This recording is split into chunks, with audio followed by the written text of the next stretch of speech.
Slapping. Would you eat your partner? And Melissa steps outside her box. All this and more on today's Brilliant Observations. Do, do, do, do, do.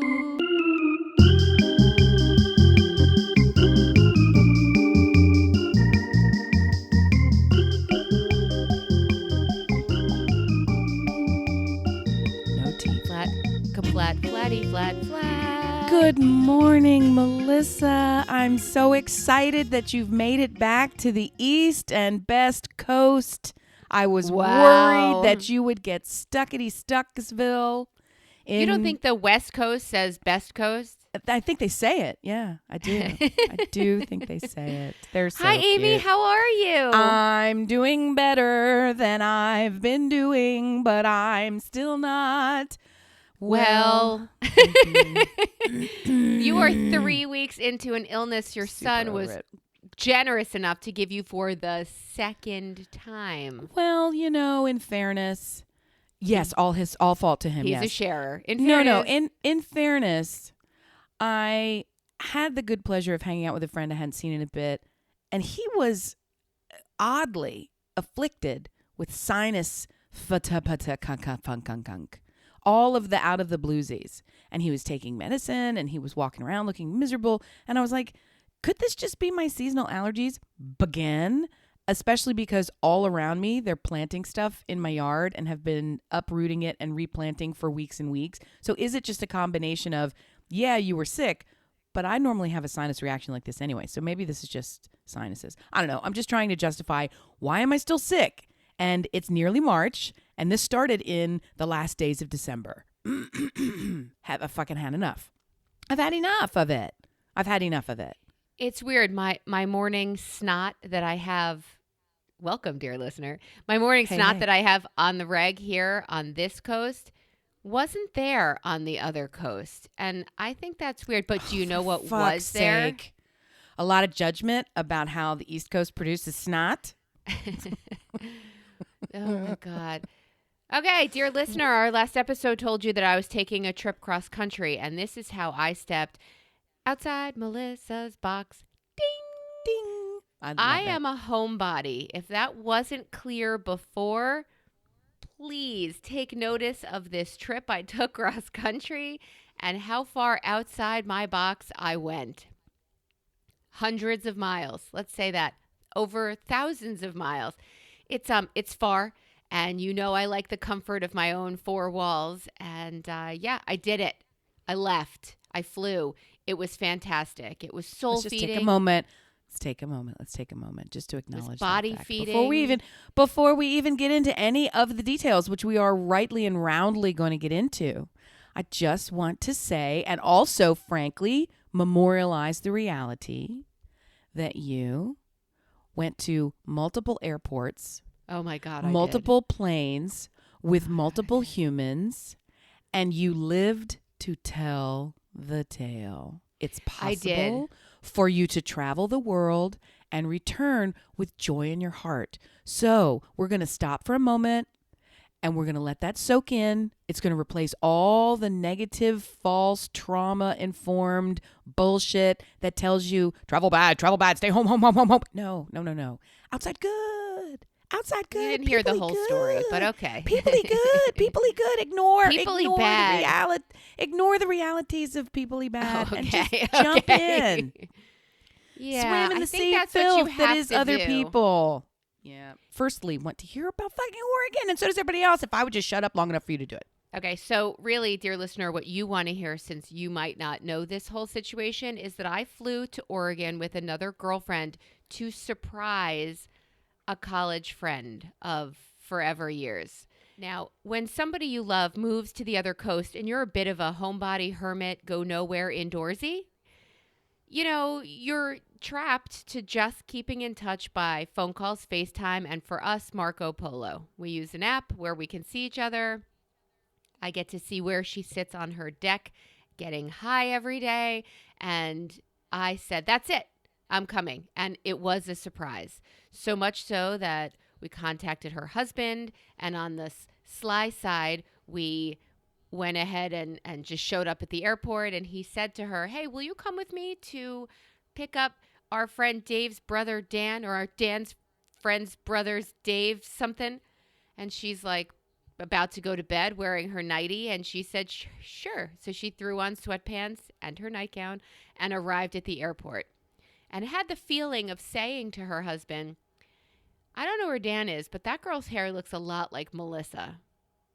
And as they pulled up at the curb right next to us, she got out of the car, her mouth agape, and did not speak.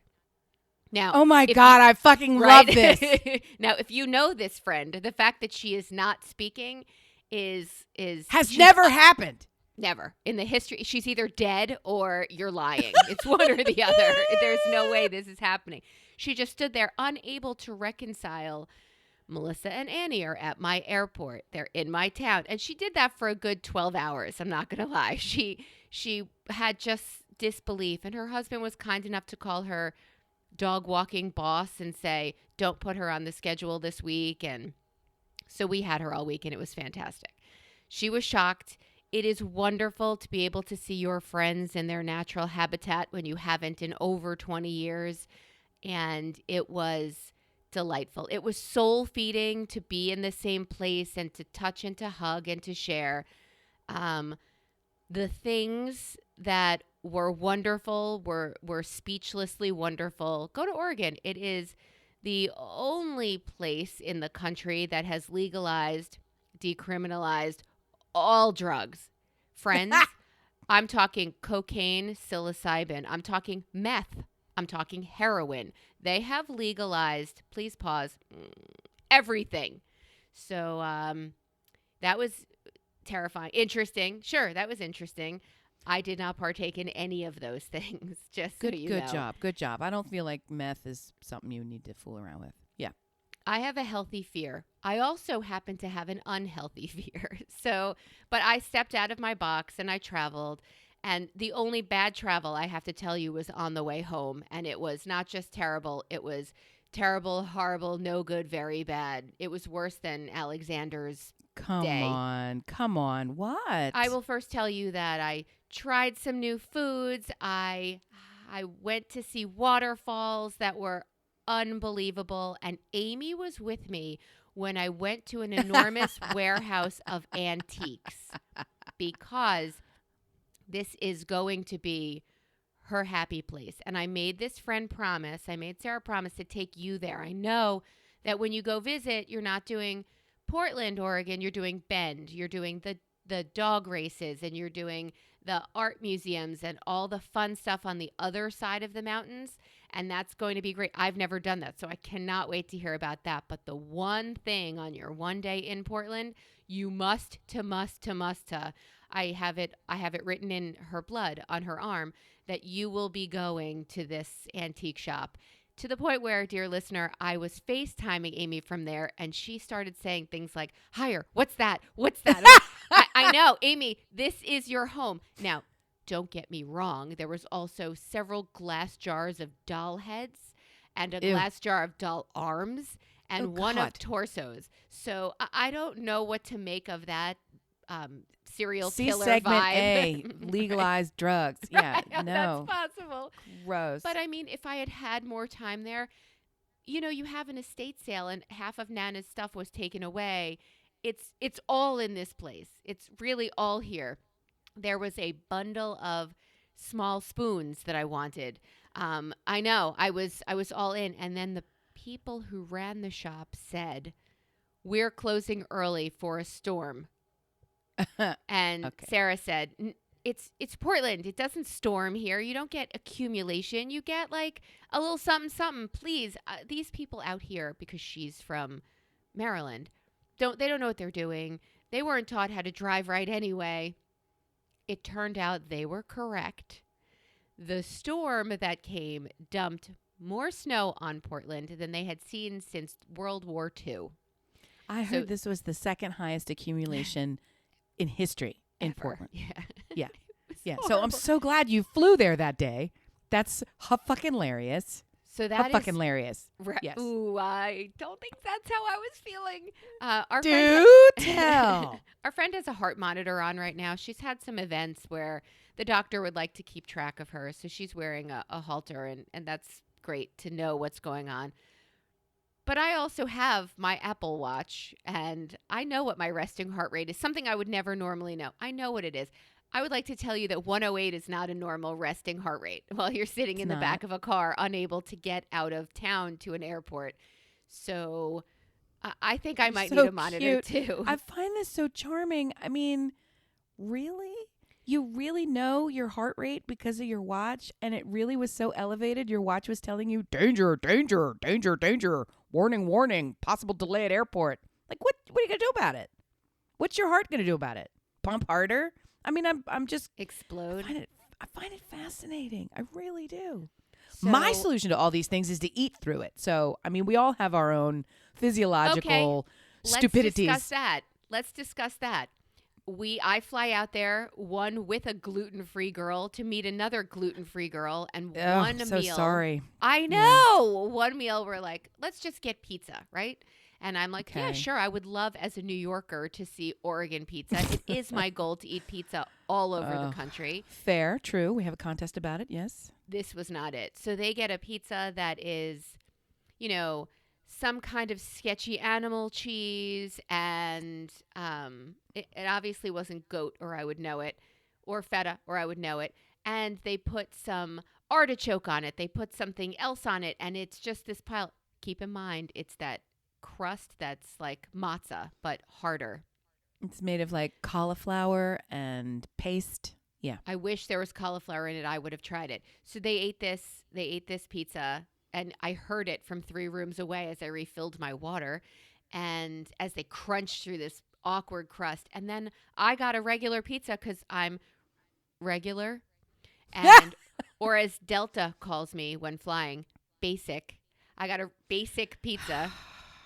And I ate probably half of it, and then those 4 eyes turned to me, and they looked at my pizza, and they had the sorrow of the crunch and the sorrow of the taste, because there's, I think, had no sauce. If something was awry on the, and I said, would you like some pizza?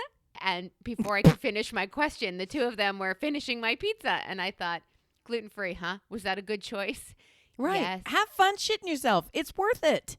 In reality, that's what my husband said. In reality, their issues are like soreness of joints and snot flowing in your head. And I thought, I am willing to exchange that. I'm not willing to exchange shitting yourself, but I will exchange sore joints. I already have that. So bring it on, bitches. I'm going to eat what I want. But that was lovely. And then came the storm, right? So then comes the, oh, you have to leave the antique store, but I've only been here 20 minutes and I need 4 hours. Like, I need the furniture room. I can't travel with furniture, but I need the gossip chair, that one where you sit in one side facing this way once, and I need all of the things. Nope, hit the road. As we hit the road, there were already cars that were deserted going on main roads. They're just deserted cars everywhere because they don't know what to do at all with this situation. Fine. My driver is excellent, gets us back to her house, the VRBO, all the things. And it turns out, like you said, in 80 years, they haven't seen weather like this. And we only have 2 plows, and they're working at the airport. I'll have you know, they were not working at the airport. Just Oh so my you know. gosh. I didn't know any of this. I actually presumed they get a fair amount of snow. They just don't get volumes this high. I thought they actually knew what to do with it. It's just this would overwhelm anyone. It's like when Maine gets 5 feet of snow. Do you know how tall your door is? I mean, that's a lot of feet of snow to be able to That's displace a lot of anywhere. feet. Right? So I a figured lot of that this feet. was just, I just figured this was Portland being like, we give, have fun with us, Mother Nature. No, they really were dopey on top of it. That's frightening because they're high and inept. That might be it. That might be it. And it's just nothing they've experienced in 80 years. So this generation is like, wait, what? Wait, what? So the day we're supposed to leave, we don't leave till evening. There are no cars on the road because you can't car because it's a sheet of ice. And Yes. there are people with skis and poles to get places going down the center Now of we're in Portland. the Now road. we're in Portland. Now we're in Yes. Portland. Now we're in Portland. And they have a dog with them and a special carrier for their coffee and Yes, weed. dog coffee. Yes, and Yes, weed. yes, yes. Now we're in Portland. This makes sense. You are ready. Yes. You are ready to go. You are all set and ready. The only thing So- missing is someone on a bicycle trying to ride over the sheet of ice. That's the only thing missing in I Portland. didn't With see maybe that like a bird. Yeah. on their shoulder. An emotional support bird. Is that what you? Some I don't think they sourdough have this- loaf. Put a bird on it. Yeah. 100%. Yes, you are. You have the profile perfecto. You are good to go. So the morning we wake up, it's prohibitive. I write the VRBO lady. She says, "Sorry, the cleaning lady's coming. You have to get out. No late checkout for you." Okay, but I have to be out by 11 a.m. I don't have to be to the airport till 5. Maybe we should leave earlier. Our travel companion did not get assigned a seat. She panicked. We have to get to the airport earlier. You don't have to tell me twice. They've got good toilets at the airport, and I'm panicked. Oh my God. Some things, okay. I'm just going to keep listening. I'm having a, I'm with Okay. you. You're Yep. having a what? Yep. They have good toilets at the airport? Really? This Amy- thought came into your mouth and head through your brain.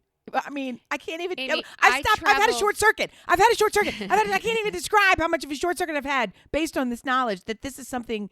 This is a flow of information that would go through your body.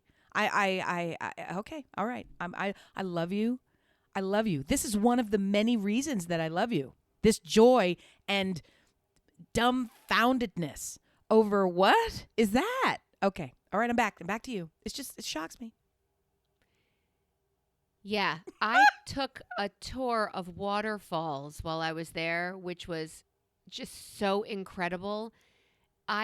You don't understand when they're like, everybody's conversation was, "Oh, I did this 4-day hike. I did this 3-day hike. Oh, you have to try this hike." And I thought, who the fuck do you think you're talking to? That is the literal polar opposite of what I am planning to do on this trip. Correct. Yeah, I'm with you. I'm with thinking you there. Yeah. Yeah. Super soft, comfy place to land, some drugs and cards and friends and all the foods, and show me your main street. Show me your, I don't know what else we saw. We had all kinds of different foods and it was delicious, and it was like, that's my travel, not lift, hike, go. I have ridden Peloton over 2.5 years.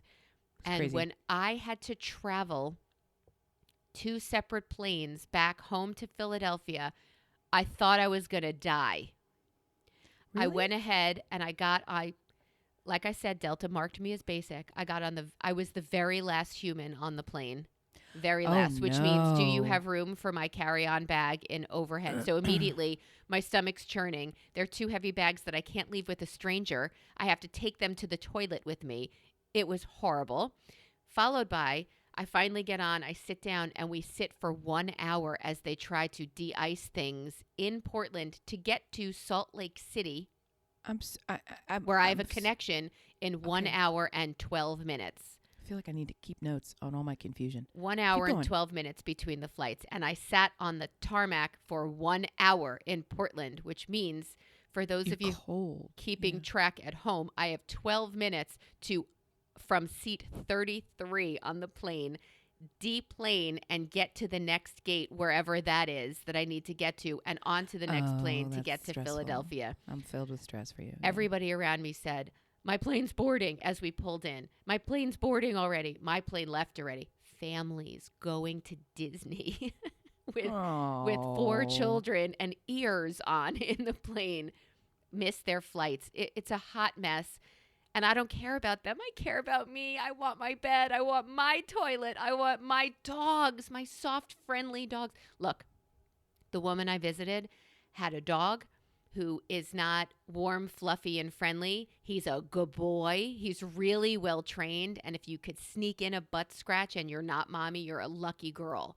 So it's very different than my experience. Everything was very different than my experiences. And that should make me grow That's and life. learn. Right. That's exactly. life. That's That's why the you joy travel. of life. Amen to you. So I don't care about these people. And I'm like, you know what? Self-advocate. You tell your kids all the time. I'm like, to other people pointing in their face, did your flight leave already? Did your flight leave already? Did your flight? And some people let us go. I get off the plane with like the large Vera Bradley weekender duffel thing. So I've hit more people in the head on a plane with that bag that has rested on the floor of several bathrooms. Oh my God. And I made it off the plane. I'm running, sort of. When you travel in airports, as you do when you are shopping on Black Friday, you are wearing a coat in a mall. You are wearing all of your layers. I am sweating. My heart is racing. I'm trying to run from plane to plane. And I don't know, is it to the left? Is it to the right? I take a chance. I go to the left. I'm never correct. This was correct.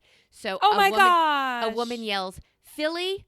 And all of a sudden my mouth goes, I'm waving my arms and I yell, Philly. And that's the last thing I could say. Because E-A-G-S, that's what I felt like. hold the door. It's exactly what I felt like. I'm like dancing by myself. What's happening? Oh my God. All of a sudden my mouth goes dry. I can't muster spit or anything.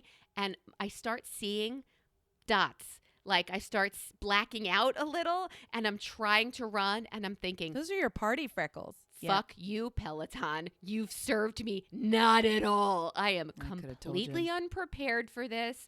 I don't know why cardio gave up after 5 days. And she yelled at me, hurry up.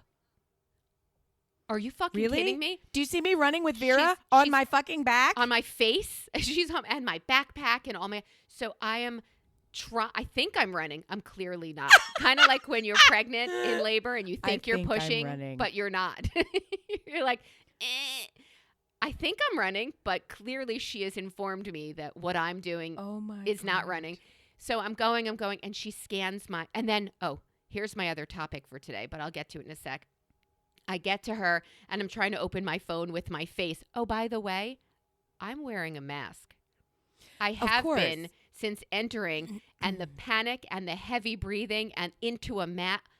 I am actually dying. It's a lot harder to do anything physical with a mask on. It really is. That's just reality. And there are sport masks before there was COVID that are designed to increase your endurance because it makes it more difficult for you to breathe. They were they were not designed to help. They're for training. They're to build lung capacity and to build your endurance. And it's just a regular ass mask. It's not even a germ mask. It doesn't do anything to block germs. It just restricts your airflow. So I mean, you were legit hindered and hampered. I could have by your trained extra, for this. You were in combat. You were running with your, what do they call it? You had your field gear, your field pack. Yeah. Right? All you needed was the gun. And then you would have been ready for the airport. Give in me America. a gun. That was a good idea. Yeah. Super. So pack on the super back, great. pack on the front, running, can't breathe. Yep. I pull down my mask. I scan my face. She scans my thing. And then I think, all right, I'm on this plane. So as I'm walking, it's more side to side now because I see spots. I think this is my gate. I hope this is Philadelphia. And I open a little water bottle that's sticking out of the side of my Vera Bradley. I put some in my mouth. I can't swallow it because my mouth is so dry. And I blow it all over the jetway. I just spit it out all over the jetway. What's the matter with you? I'm losing my mind. I swear to God, I was in combat. I just all over the jetway. My mouth is now wet, but I didn't swallow anything, and the jetway's wet. Nobody saw. It's not like there's a line of people waiting to get on the plane. Again, You're I'm acting the like last. me. I am the This last. is some stupid shit that I would do. Savage. This is I not was, Melissa move. I was savage. So I'm once again the last human on this plane. And I all of a sudden do feel water, but it's coming from my eyes. I'm crying. And I had no idea it was happening. I get on and this little Mormon flight attendant with his haircut, with his tucked in, tied up, real tight buttons, ding dong. My name is Elter Delta. I wanted to kill him. And I said, I can't talk because there's no, can you overhead this for me? Can you? And he said, what's your seat? I said 26E, and he walks there, does not take the bag from me. I'll show you to your seat. I don't need to be shown to my seat. I'm a grown-ass woman who can count to 26 and knows the at least beginning of the alphabet better than most. So I walk past, I don't know, first class, the next 5 rows, smacking everybody in the head with the toilet bag. Right. And a woman, flight attendant, says to me, can I take that bag for you? Now I know why I'm crying. She puts it overhead near my seat, and I look her deadpan in the face with my mask still on, and I said, I love you so much. And she just smiled, and like the seriousness of her face just like calmed down, and she felt better, and she put it away. I fell into my seat, and I was like, oh my God, I'm crying. My hands are shaking faster than, I don't know, Parkinson's syndrome has affected my father's legs. And I'm a fucking mess, crying, shaking. And the girl next to me is like, you good? I'm like, do I look good? I now know everything you want to know about her because I was in such a heightened state of everything. I made it onto my flight, right? So happy. Anything can happen now. Anything can happen now. And I hear, Oh! And I said, fine, shit yourself. I don't even care anymore. There you go. Now you're traveling. I love it. 4-hour flight home, sitting in my own filth. I'm fine with it. I'll even always explode wear brown that pants. toilet. That's right. You're set. Let's hit it. You travel in white pants. I do not know what you are talking about. You are a don't crackhead. Care if I shit myself. It's part of the fun. The pilot then gets on and says, we will be arriving 1 hour early. Okay. So which upset no one ever, except for Melissa, whose husband is waking up at 5 a.m. to do her a huge favor to drive there an hour later and get her. And now I'll be in at 5 a.m. That's fine. That's absolutely fine. I will wait in the Philadelphia airport for 1 hour. I haven't slept in toilet 3 days. I haven't slept, but that is fine by me. I made it home. Once I was on that plane, I didn't care what happened. You know, anything could happen. But that span from gate to gate, I don't know how people do this. How do people live like this? This is one shot for me. People do this all the time. They travel for a living. They miss flights. They live hotel lives. They just, how do you do it? Can you even imagine everything that you just had? But you also have to tote all the technology that you need for work. So that's your laptop, that's probably your iPad, etc. And in all your spare moments, you're fulfilling deadlines that are more time sensitive than getting on the plane. So as you're running from the one delayed to the other, you're going to give me diarrhea again. You're conducting an interview.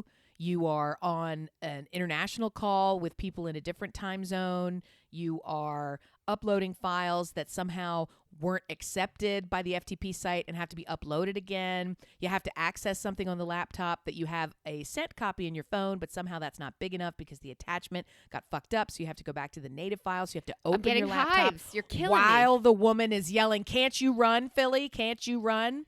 Yeah. You're doing it while you're walking down the hitting people with your Vera bag, opening your laptop in your hands so you can type keystrokes just to get the shit sent before they turn off the Wi-Fi. Yeah. Yeah.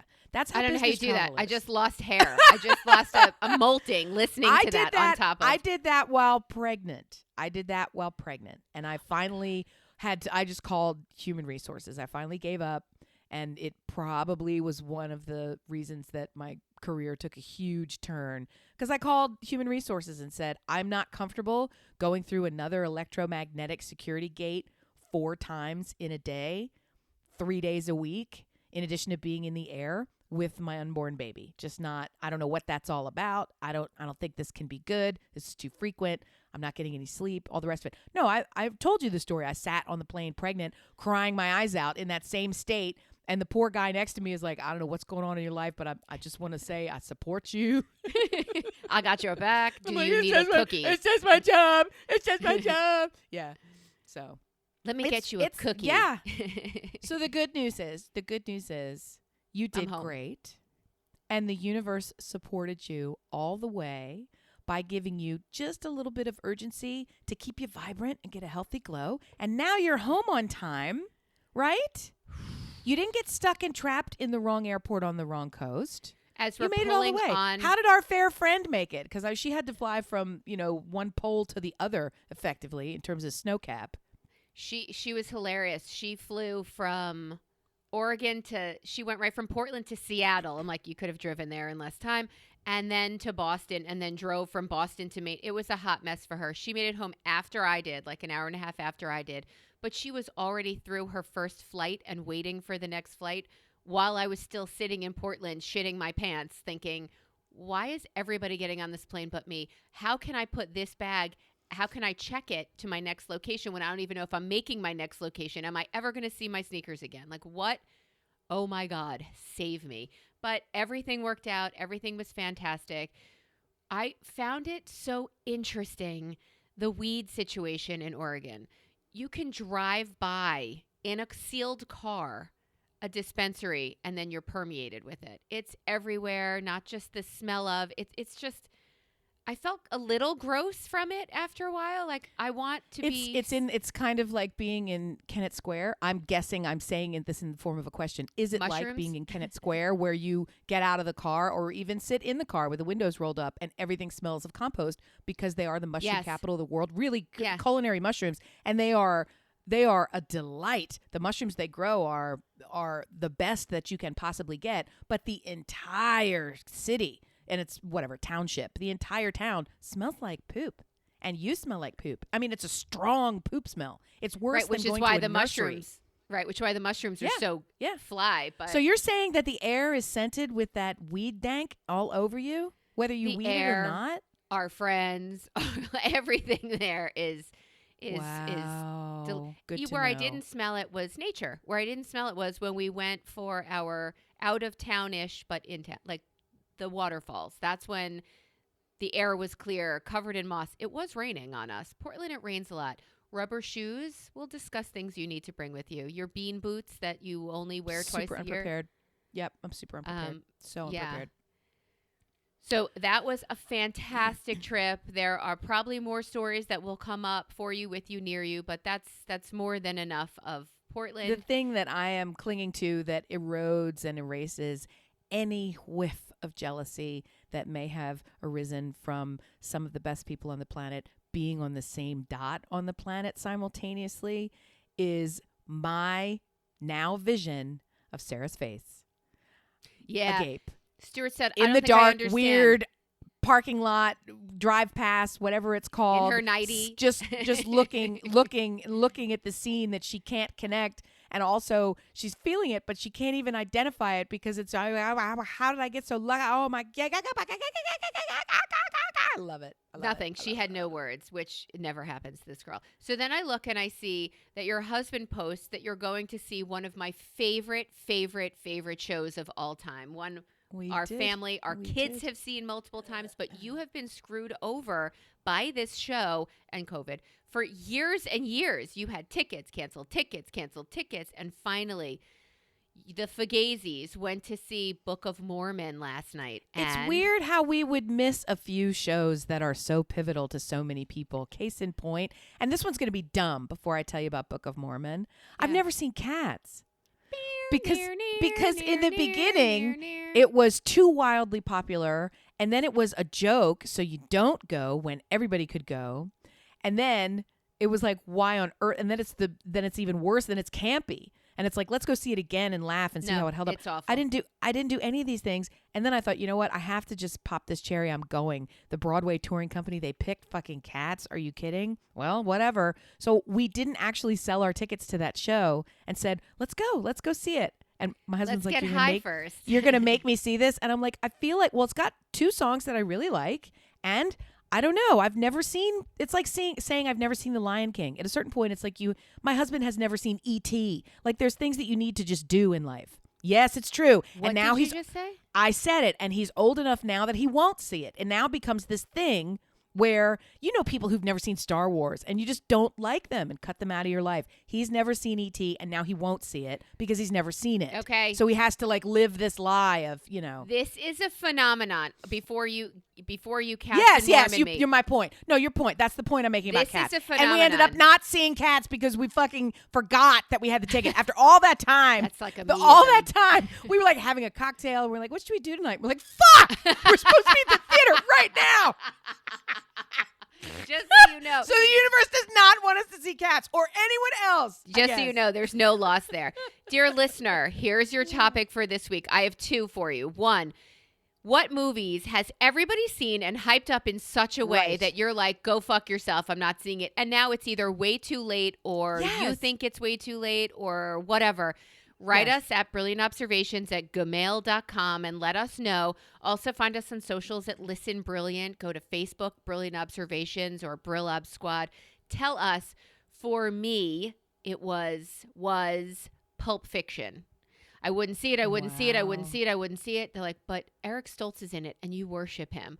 And I said, people made it too big of a deal, too big of a thing. Go fuck yourselves. It can't possibly be as good as you've made it. And I put it off and off and off and off and off. The other one was Almost Famous for me. Didn't see it. It was like the second coming for people. And I don't know. I had this thing up my ass. I was not going to see it. Did you see either one of them or have you held out on both? I have seen Pulp Fiction. It was excellent. I'm glad. My guess would have been that Pulp Fiction won't hold up. I feel like we're 20 years in, right? We're 20 years in on Pulp Fiction as a guess off the top of my head. Sure. I feel like to watch it today, it won't hold up. There was so much about it that was, and here's why I say this. Culturally. No, it was transformative. It was transformative in the way that The Matrix was transformative to cinematography, to storytelling.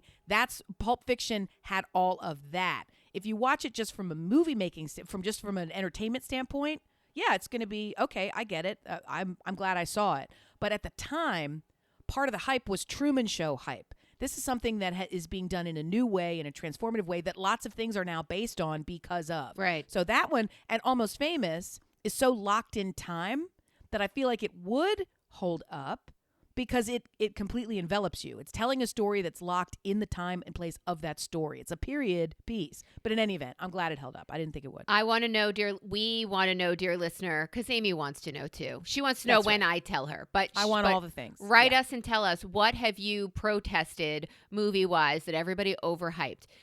Cats, nobody overhyped because it sucked.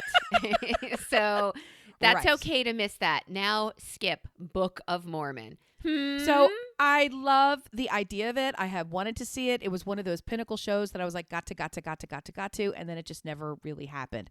So the fact that it came around and came to our town again and again, I went out of my way to not, and this was difficult to do, to not have any advanced knowledge. So outside of knowing it's about Mormons, and I have encountered Mormons on my doorstep more than once in more than one city, so I know about them ringing a doorbell and I know what they do when they talk to you at the doorstep. I also worked with a Mormon who was a delightful woman, and she was way up in it. She would like get married for people and do all that stuff. So all the Mormon-y things. So I have kind of a fair bit of knowledge about Mormonism anyway, but nothing about this show. When in Totally Cold, I was stunned to see which direction the plot went. It was hilarious, and it centers on two Mormon characters, one of whom is the promised shining star, very uptight. The other is basically the wubbly flubbly, never gonna make it loser kid who, oh my gosh, let's pass him instead of fail him so he's no longer in our grade kind of kid. Okay. The guy who played him, I don't know if he's supposed to be chunky or fat or goofy or whatever. He was definitely chunky and fat and goofy and pants up to his neck and the whole thing. He looked ridiculous next to the Adonis he was paired with. And the best part of this entire show is that this goofy-headed, 300-pound, curly-haired, bespectacled, floppy, goofy, most beautiful tenor voice you've ever heard in your life, overly expressive, humping everything like a dog young man. This was his first ever show. Are you kidding?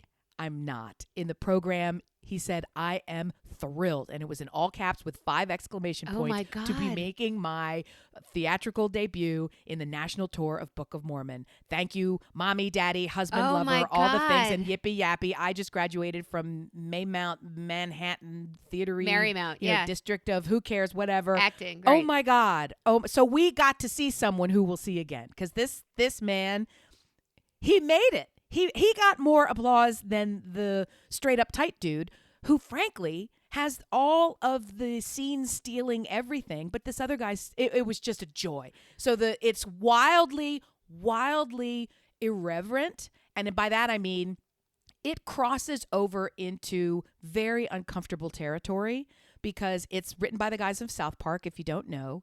And it does 2 things. It pokes complete uproarious mockery fun at this particular religion and almost all religions at the same time, particularly anything based in Christianity. It's super, super borders on the offensive in its attempts to do that. And then it brings up things that are simply on the bald face of them, facts of this specific religion, and cites the fact of the religion, and that gets a laugh. Because it's ridiculous, right? So it's written in such a way where they would make up things like the founding patriarch of our faith fucked a frog, and everyone is like, oh, that's so ridiculous. And then they'll cite a couple of the things that are the founding patriarch of Mormonism that's what they all believe, and then everyone's still laughing, and we're like, oh wait, that's not fucking a frog, that's your religion. Wait, okay. He fucked a frog in his magic underpants with the golden tablets that were buried in the Midwest. Wait, what? The show itself, the What? show itself, the show itself, the show itself, the show itself is so fucking good. And it really doesn't have anything to do with South Park in the sense that if you feel like South Park is not your cup of tea, I feel like you can get your head around it even if you are a person of faith, because in the end, it's really just an exam. If you want to overthink it, it's just an examination of what is the role of faith? What is the role of religion in our lives? And they do it in such a great way where the whole time you're thinking about it, it's like, yeah, there's a lot of shit in the world that's terrible that can't be fixed by this. And there's a lot of shit in the world that's terrible that can be. And it was just a fucking delight. And the people who were sitting next to us left, which was great for me. They left at halftime because then I was like, okay, now I get more room to spread out. And I mean, I left at halftime at Jagged Little Pill because that show was terrible and not worth my time and poorly executed. So anyway, you're making a face. I didn't know that about Jagged Little Pill, but Book of Mormon I saw with my children when they were 10 and 11. There's a lot of butt fucking. Yeah, there is. And there's a lot of vulgarity in it. Yeah. So that's a heavy conversation. There's a "Fuck You God" song in there, which the chorus of the song is "Fuck You God," joyful and beautiful and fantastic until you realize what they're saying. And I don't know, we loved it, and they wanted to see it again. And I can't imagine why. This was 30 seconds at the counter for 2 hours. Yes. Oh this my was God, exciting. I just got hives when you said 30 seconds at the counter. They know too much now. They know too much.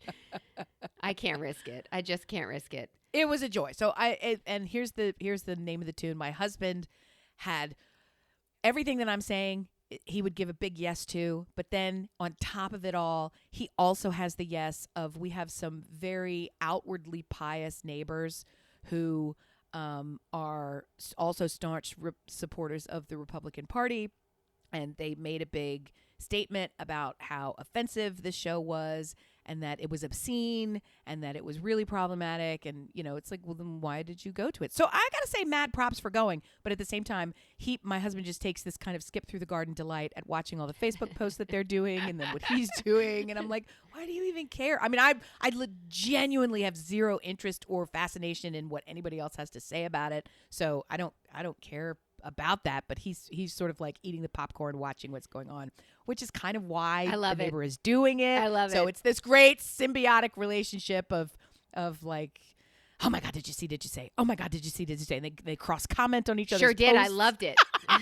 Sure did. It was the best Who part. is this fucking time? Okay, so if you have the chance, my final thought here, if you have the chance to see live performance of any kind, music, spoken word, poetry, drama, fiction. I'm about to ruin it for you. Sports. Go. That's not live performance. That's sports. That's Sports a is live not performance. No, it's not. They're It's not a performing? performance. No, they're not Their performing. competition is not a performance?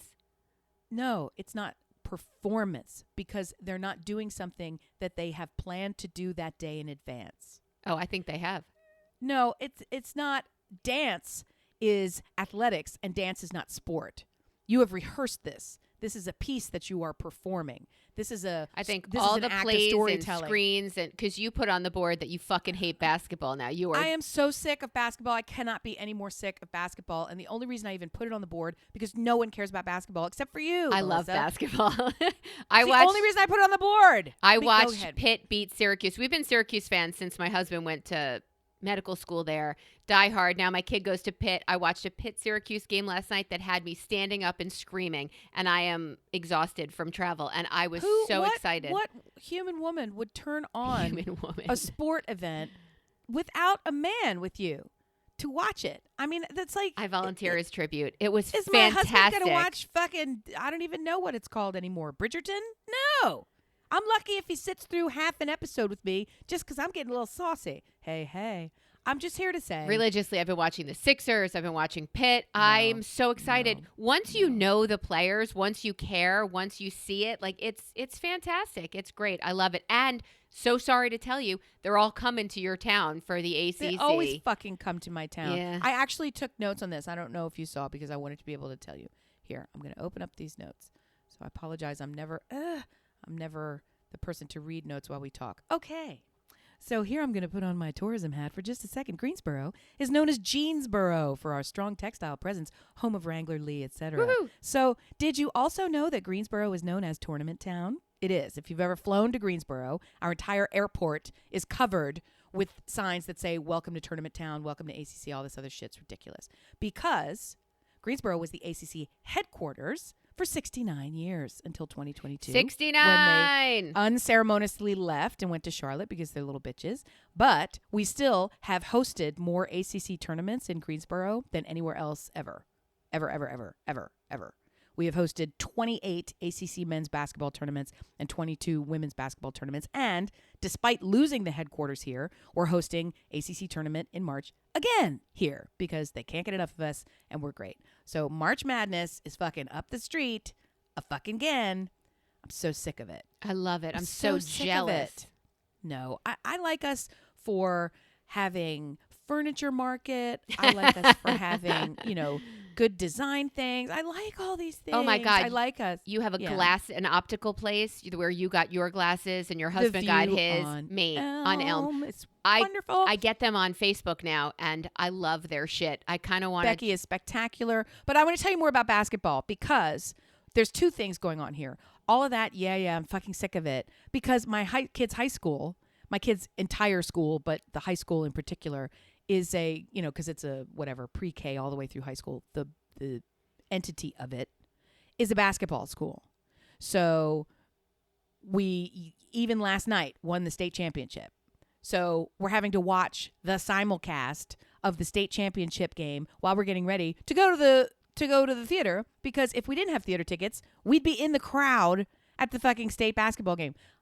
Why? Why? Why do I have to go to these things? And everybody went fucking crazy and lost their shit. And that was a nail biter, horrible, exciting game. It came down to 1 point in the last 17 seconds. Oh my God. And you don't like it was a big basketball? deal. That's amazing. No, that got me hopped up, and that made me nervous. And because we were leading, and then we were behind, and then we caught up, and then we were ahead, and then we were tied for the past 4 minutes, and then it was back and forth, and people kept throwing the shot, and it would hit the rim and bounce out. It was like a bad Hollywood movie where you're like, oh my God, but it has to work out for us. Yeah. So, and then it was like game-winning shot, and the world went insane. And still you hate it. That's amazing, exciting. No, I love the storytelling, but do I have to watch a whole season of this shit? People throwing. Well, it's not always that exciting, ball? and they play every fucking day, so you can come in every other if you want. But see, that's the other thing. I am so saturated with this shit. prior to watching our high school simulcast of that basketball game, I watched Syracuse play, I want to say, North Carolina in lacrosse. And prior to that, I watched Yale play Providence in lacrosse. And prior to that, I watched Michigan play Penn State in hockey. And prior to that, I could list you 9 games. And they don't even last the whole time. It's like being in a fucking control room at ESPN in my house. They're constantly shifting and they're anywhere you go in any TV. 6 TVs in this house, and they're always trained to some idiotic sport that we don't have any skin in the game. I'm sick of it. It's too much sport. I don't want any more sport. So I don't want any more. I have a dog who only says in his head, you know how you voice for your dog? My dog says constantly, food, food, food, food. In your house, all the men just say sport, sport. I'm so sick of sport. it. And all they want to do, they'll be like, hey, what's next meal option? While watching sport. Right. Sport and food? I have 2 child. Yeah. So I don't have any problem cooking for folks. I like to cook and they love to eat it. So it's wonderful. Everybody's happy. But here's the problem. If I say, you've just eaten, or I'm not messing up the kitchen again, they're like, okay. And they take out a phone and fucking call something that arrives at the house that I get billed for. Right. That's legit. Right. The middle child, while we were out with friends earlier in the week, my husband looks down at his phone and he's like, oh, I guess middle child's on the move. And I'm like, how so? Because we don't track them in such a way where we get alerts when they move. We don't do that Life 360 thing. We just do Find My Phone. He goes, oh, because I just got a bill for Uber. I guess he's sending himself somewhere because he's getting the tires replaced on his car. So he just took it upon himself to take an Uber to whatever party he wanted to go to. And I'm like, how about ask mom and dad if you can go out? And then the second one is ask them if you can pay for an Uber or be in an Uber, since it's illegal for you to be in an Uber at the age you are. These fucking kids. And if you turn off their money, they'll just go out and rob a bank and do it anyway. So you can't stop them. I mean, I should be grateful that they self-advocate, but I'm also like, what the fuck are you? Would you ever, we've done this before. Never. Would you ever have been this ballsy? No, never. It's generational. Never, never, never. I get the Instacart because they use our Instacart. So wherever they are at school, if they order stuff, I get the bill, but I also get the thank you for your order announcement. So you can add things to their order.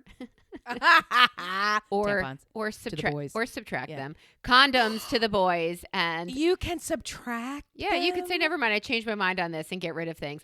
But I would never do that. But I did add cinnamon rolls to my daughter's order. She's like, I didn't order these. I swear. I'm like, I did for you. You're welcome. Like what? That's so charming and sweet. While I was away, I did discover many circumstances, and I want to know if you have these. I put it on the board with examples too, so you could come somewhat prepared for. Are there times when you are things that you are time pressured to do when all eyes are on you and you have to hurry, like me running to that gate, or when you're time pressure is the worst, when you're paying for something and you just finished and you have to put your money away or something back in your wallet when the next person's already ringing up their things, and there's like a panicky pressure, whether it's at Starbucks or at Target, wherever it is, or putting your luggage in the overhead compartment on a plane when everybody's like, would you just fucking hurry up already? I just want to get to. Do you have situations like that? Because I discovered a couple of extra ones on this trip. Oh, my goodness. And they're gross. Like I tried to get into my phone to find my insurance, and somebody was waiting for a policy number or the pressure of it makes it worse. All of a sudden, my face without a mask won't scan because I can't get in. And what's the code? All of those things. Do you have any of those that freak you out? Well, the ones that really would freak me out, I'm so aware of the trauma they would create. Yeah. If I ever were to fail, I over-prepare. Like and what? That's ordering a cheesesteak in line at Pat's. Like, there's no chance that I'm going to fuck that up. There's no chance. Because I also actively yell at other people who fuck it up. Like, that's part of, I don't yell at people. I really don't. But when I'm in line at Pat's, I'm waiting for you to mess up so I can yell at you. I feel like it's a civic duty. And it's a joyful one. In Philly it is, yeah. In Philly it is. So I'm going to get the cheesesteak order right, and I'm not going to delay the line, and I'm going to be ready, right? Pooping is another one that really, that one I'm not prepared for. But Like I'm never prepared for that one. No, but I want it to happen faster. Like I never want people, if you go to the bathroom, I don't want it to take a long time. So I always get stressed out because I don't want to shortchange what I'm doing in there. I need everything to be thorough and correct. But at the same time, I just don't want to get stuck in there. I don't want people thinking I'm not going to be that person. And I poop a lot. So I feel like most of the time when I'm pooping, people think I'm peeing because it's that quick. Really? Get in there. Mine's the exact opposite. When if I do like a stealth poop, so when I go in there and I'm done, I would have to tell you that I pooped because it takes about as long as most people take to pee. And I like that. And if it starts inching longer for any reason, I get really hivey and really upset. And I will shortchange myself because I'm not fucking doing that. Taking more than one bag when I'm traveling. Like these are the things that make me, but that's not a time pressure. That's just I'm insane. And I get really upset when I have to take more than one bag. I don't know. Parking, I don't care. Ooh, parallel parking. If I'm going to, parallel parking That's when a people good are watching. one. But it's not necessarily time pressure. It's eyes. It's because at a certain point, I'll abandon the space. I'll just fucking leave and go around the block again. Or I will park in the street. I will double park and wave you around. Because I'm like, I'm not doing this with you watching. So you can leave or we can stalemate this until... This is your workaround of it. Yeah. Those are some. I hate that feeling. And I feel like when traveling, that's all it is that feeling of it's your turn. Would you go? Like it's a whole pressure thing. That's the other thing I want to hear from you. Movies that you have not seen in a bizarre, nobody gives a fuck protest. And what are those things where it's all eyes on you, there's pressure? It's something that is nothing that you could easily do if nobody were there. And even if when you do it, as she said, do. Even when it does happen correctly, you look around for a high five and there is no one to high five you. Did anybody you're talking about two different things in fairness, because the pressure of someone watching you do something like a golf putt, that's not time sensitive. So there's time pressure of you're taking too long to do this thing. We're moving on, right? It's a distinct kind of craziness. Panic. That will fuck you up, and you'll invariably take longer, right? Than if I didn't have the only reason I'm getting fucked up is because of the timing on. Let me just put my thing away. I'm coming. I just need to. That's the worst. It's the worst. I hate that. I try to lead with patience. I did a patience meditation in the Philadelphia airport for 10 minutes and feel the discomfort. And I thought, I don't wanna. I don't want to. Why feel is that the part of the discomfort. meditation? Feel the discomfort because you have to work on patience. There's a discomfort, and instead of raging at it, you have to breathe through it and feel it and know that it's not going to break or kill you. And that was another theme of, I think, my week was, am I going to die? Is anyone going to die from this uncomfortable situation? No? Well, then it's a little less uncomfortable. There's nothing at risk here. And that's not something I'm used to doing on my travel home. I wore a t-shirt that said homebody. And on top of that t-shirt that said homebody, I wore a sweatshirt that said indoorsy. So these are not situations that homebody indoorsy ever has to really encounter on the day-to-day basis. So it was outside my box in the best and worst ways. Proud. And so proud. If anything, I'm even more excited for your trip. Do you have direct flights? No, it's not possible. Yeah, it wasn't possible for me either. Not possible. Why? They're a small regional airport, so it isn't possible unless you're flying from a regional airport around them. Get off the plane, gather everybody up, immediately pile into the car, drive 3-4 hours to the other side vacation house, and then do all the jump in the river, plunge in the river in the ice cold, all the crazy, make the face. Yeah, I don't know why I'm doing all this. That's not for me. Well, anyway, so we're going to do all that. And then, that's a whirlwind 2.5, 3 days. And then on the last day, I saved a day and I'm flying out on these ridiculously late flights. So that whole day will be Portland shopping and Portland birding and Portland pizza-ing and all the Portlanding. Don't get the gluten-free pizza, number one.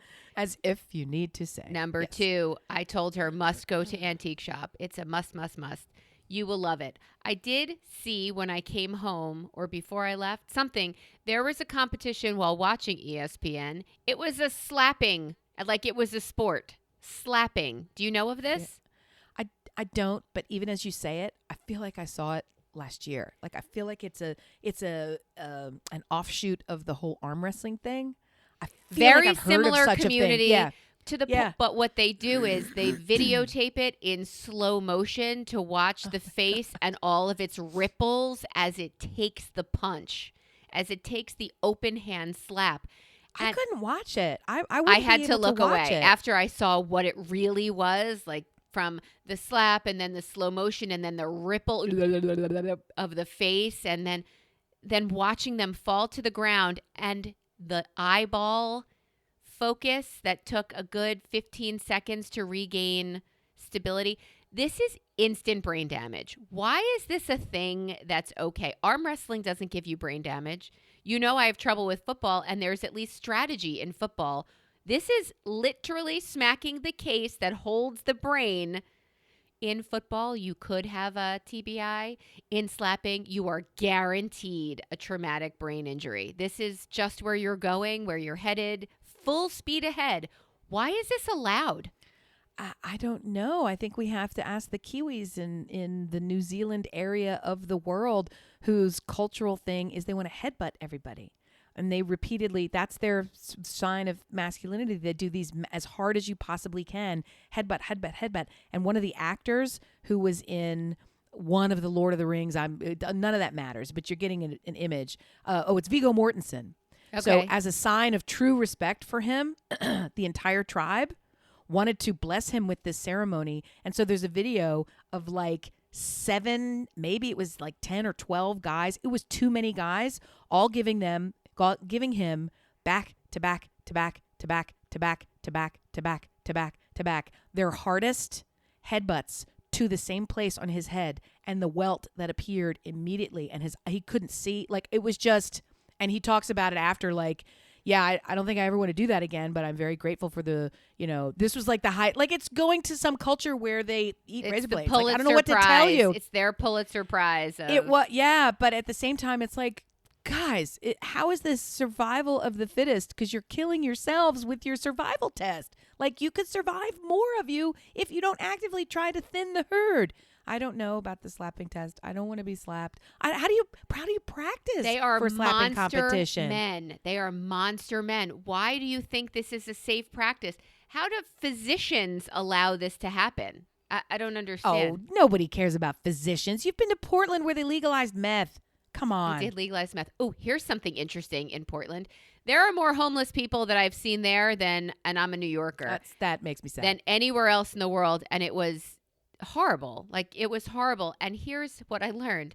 They came up with anti-homeless landscaping to be a deterrent to the homeless camping out everywhere. Encampments are everywhere. But Sure. Yeah. then yeah. there are these boulders that have peaks that are violently sharp on top.